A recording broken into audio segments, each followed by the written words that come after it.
Crazy. This morning, we're going to set our sights under center, breaking down the quarterbacks in this year's draft.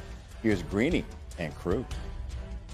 The gang is all together here. Louis Riddick, Booger McFarland, of course, Mel Kiper Jr., the man who invented the draft. And Mel, the draft conversation starts, as usual, with the top quarterback. So what are the most important things we need to know about Cam Ward and Shedeur Sanders? Well, Cam Ward, explosive arm strength, can make every throw. He's a gunslinger. He's a guy who can throw it all over the yard, cut down on the sacks, cut down on the fumbles. Incarnate Word, Washington State, and then Miami. Put it all together this year. Had an outstanding season. Like I say, all the different arm angles, 17 rushing touchdowns as well over the last 3 years. That's why Cam Ward, the wow factor, he has it. Who's a traditional drop back pocket passer? That would be Shedeur Sanders, a guy I love at the quarterback spot. You can win from the pocket. You can be old school. They're not dinosaurs, guys.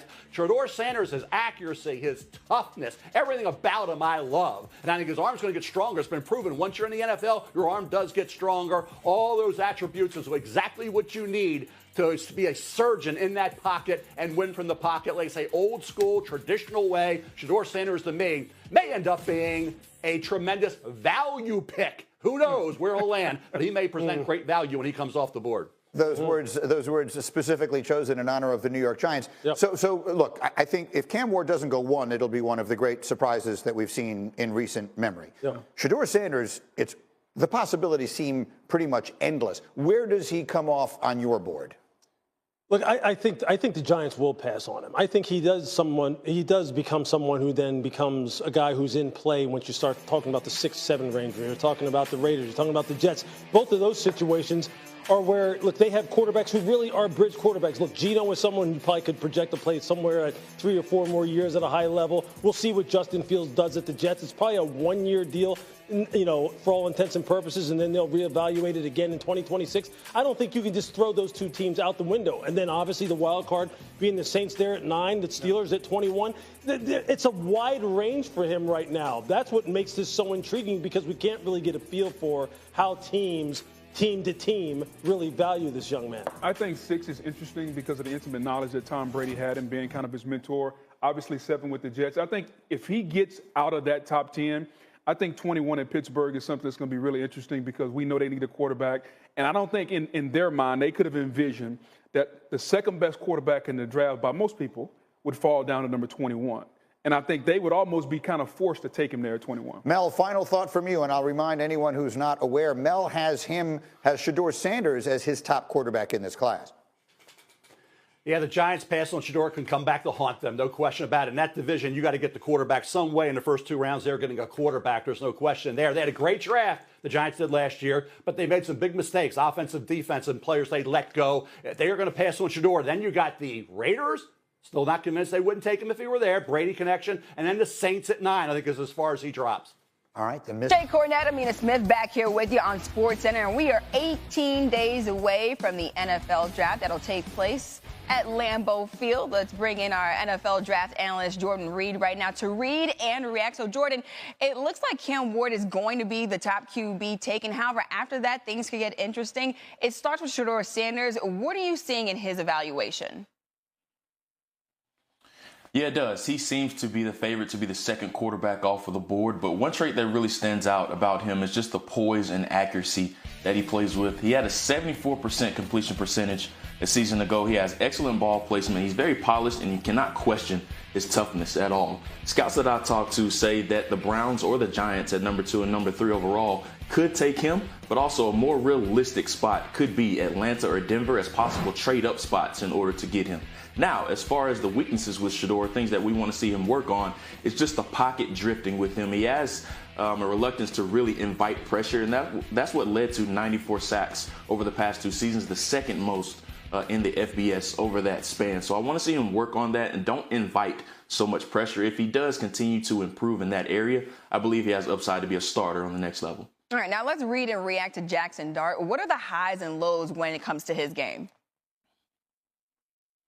Yeah, the one thing scouts keep talking about with him is just the downfield accuracy and ball placement with him. That's something that really stands out about him, but also just the wide open offense that they were in. 11.1 air yards per target a season ago. So the downfield accuracy is something that really stands out about him. He's very consistent when asked to throw the ball down the field in that Lane Kiffin oriented offense that is very open and very quarterback friendly as well. Now, on the opposite side of that, progression-based reads is something that he wasn't asked to do consistently in Lane Kiffin's offense. 34% of his passes were labeled as wide open a season ago, and he only had 8 snaps from under center. So being in a more pro-oriented offense will be a bit of an adjustment period for Jackson Dart, but he could go as high as the Saints at number 9. Overall, they had a heavy contingent at his pro day a week ago, but scouts that I talked to say a more realistic range for him is probably the back end of the first round. All right, let's move on to Jalen Milroe, an interesting prospect at the pro level. Let's start with the positive, though. What could translate for him to the NFL level? Yeah, Jalen Milroe definitely is a hot name in league circles right now. And the one thing that scouts keep coming back to with him is just his eye-popping athleticism. He's going to enter a very distinct group his very first year in the NFL. And those are names that include Jayden Daniels, Lamar Jackson, and also Justin Fields. Go back to that LSU game. He was absolutely terrific in that one. But on the opposite side, he still needs to improve in the short to intermediate areas of his passing game. You can go back to the Tennessee game and then also the Oklahoma games.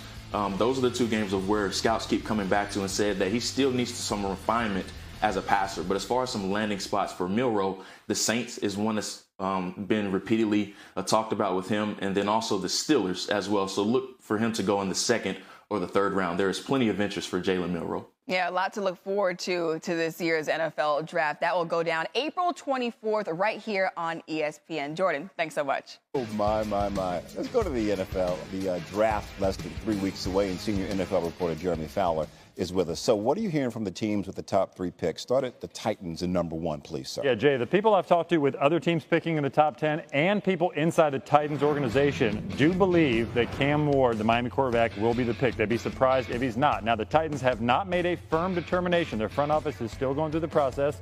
They would entertain a trade if they're wowed by one, and teams could be calling in the next few weeks. But Ward has clearly separated himself as QB1 in this draft. I'm told the Titans have been very pleased with his process off the field, his demeanor. They feel like they've got along really well, have some chemistry. So all signs appear to be pointing that way, barring a surprise. Now, Cleveland Browns, they are mysterious right now, and I think they like to be. They're enjoying this process. I show Abdul Carter here because the Browns have spent a significant amount of time with Carter through the last few weeks of this process. He has felt the love, the connection with that team. So if time invested tells us anything, he could very well be the pick opposite Myles Garrett. But they have a short list. Shedeur Sanders is on it. Travis Hunter is on it. Mason Graham, the big defensive tackle from Michigan, is on it. Now let's go to the Giants. So a little bit different here. People I talked to that were at Colorado's showcase earlier this week said that they believe the Giants will take either Travis Hunter or Abdul Carter, whoever's there. Okay. Now, certainly they've done a lot of homework on the quarterbacks, including Shedeur Sanders. But a lot of teams I've talked to picking inside the top 10 believe that they've kind of tipped their hand signing Russell Wilson and Jameis Winston because they're pretty loaded up there on the veteran quarterback market. Will they add a draft pick too? It's a long draft. Certainly day 2, they could try to finagle and move around and get a passer as well. You mentioned veteran quarterbacks, so segue to our Sunday morning Aaron Rodgers update. Where do things stand with him and the Steelers? It's not a show without it, Jay.